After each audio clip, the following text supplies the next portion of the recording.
ongoing conflict in Gaza, because the United Nations Security Council voted on a draft resolution introduced by the Council's 10th elected members seeking an unconditional and permanent ceasefire between Israel and Hamas.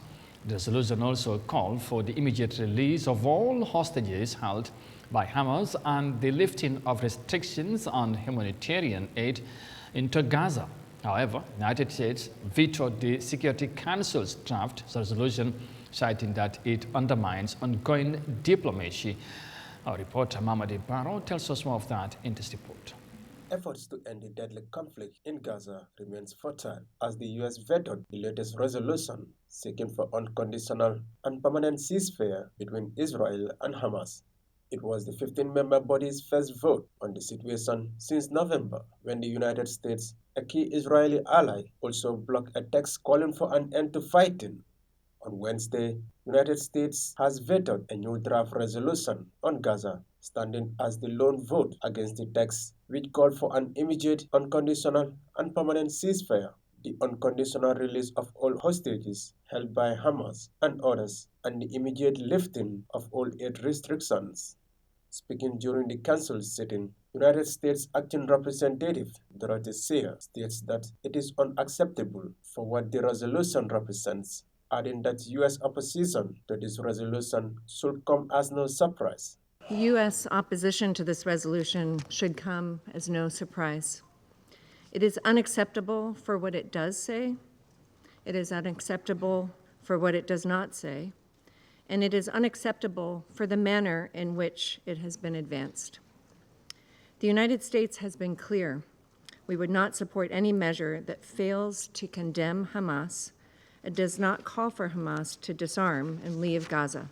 This comes amid growing concerns over distribution of aid in Gaza, with more than 2 million people at risk of starvation, according to the UN, after a total Israeli ban on shipment of food and other aid that lasted 11 weeks. Meanwhile, Palestinian Ambassador Riyad Mansour says the resolution aimed to end the horrific humanitarian situation and stop the genocide.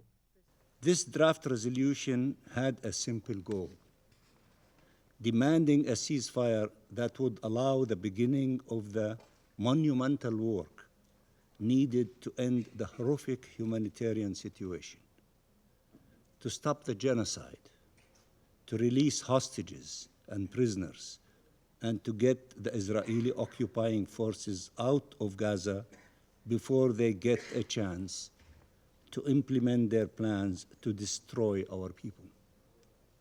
As they press on with the mass killing and forcible displacement of Palestinian civilians and theft of Palestinian land. One would have hoped that these minimal demands that are dictated by humanity, by legality, by morality, would have received. Aid distribution has recently been taken over by the Gaza Humanitarian Foundation, an Israeli-US-backed group which aims to replace UN agencies and other organizations in the region. Over the past few days, there have been a series of deadly incidents on the route to an aid distribution site in Gaza run by GHF. Israeli Ambassador Danny Danon welcomed Washington's move while thanking the United States for standing on what he described the right side. We thank the United States for standing on the right side, for standing on the side of truth, justice, and moral clarity. Thank you for refusing to abandon the hostages and for refusing to legitimize the lies of this resolution. This marked the fifth U.S. veto of a draft resolution on the Israel-Hamas war since hostilities erupted on 7 October 2023. Israel launched a military campaign in Gaza in response to Hamas' attack on 7 October 2023, in which about 1,200 people were killed and 251 others were taken hostage.